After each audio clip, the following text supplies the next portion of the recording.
Lionel Soki, délégué à la promotion économique du canton du Jura.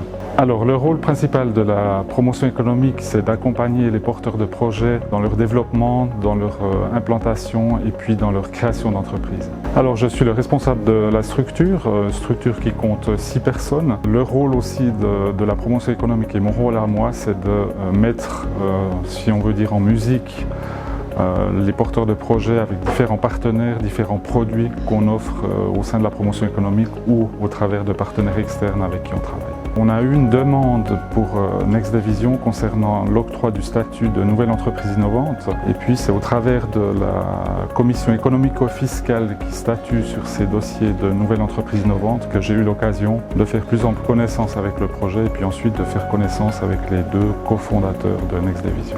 Le label NEI est en fait un label assez particulier, unique en Suisse, qui a 2 avantages.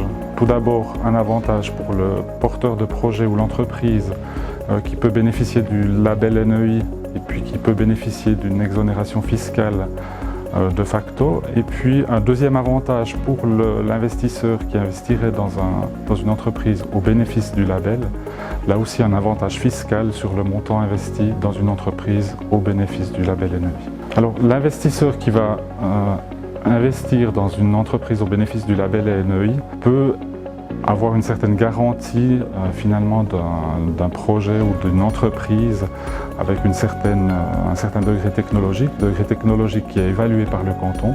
Et puis lorsque le canton attribue le label, c'est qu'il y a eu une vérification aussi du sérieux et puis de la qualité du projet. Alors ça serait peut-être un peu réducteur de dire que le risque est réduit pour l'investisseur jurassien. On sait tous qu'investir dans une start-up, que ce soit en Suisse ou ailleurs, comporte un certain risque. Maintenant, ça permet, on essaie nous de diminuer ce risque en analysant le projet avec des experts, en analysant le projet de manière détaillée, y compris au niveau financier.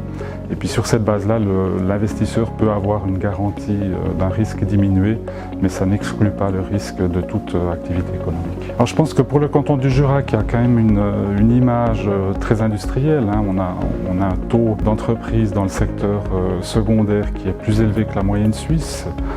Pour le canton du Jura, c'est important aussi de démontrer que des start-up peuvent aussi éclore dans le canton, que des start-up peuvent aussi intégrer certaines structures cantonales qui favorisent leur développement, et puis que les start-up ne sont pas cantonnées à des régions comme Zurich ou Lausanne, qu'on connaît bien par rapport à certaines hautes écoles, et puis ça permet aussi de profiler le Jura justement sur ce côté un peu innovant des start-up.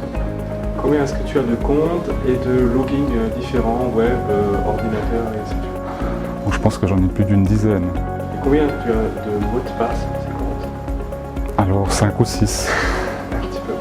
Je pense que l'idée de base de supprimer le mot de passe et de le remplacer par d'autres technologies est excellente, puisque en discutant avec tout un chacun autour de soi, on constate que ces problèmes récurrents de perte de mot de passe, perte de login, lorsque notamment on change d'appareil, on est tous confrontés au même problème. Donc moi je pense que l'idée est excellente, à voir maintenant sous l'aspect sécuritaire et technologique comment ça peut se développer. Je tiens à les féliciter du parcours effectué jusqu'à présent. Je tiens à les féliciter par la qualité de leur dossier, par la qualité aussi des contacts qu'ils entretiennent avec les entreprises de la région. Je pense que là aussi c'est gage de succès pour une start-up jurassienne d'avoir des contacts avec le tissu économique local et avec le réseau local.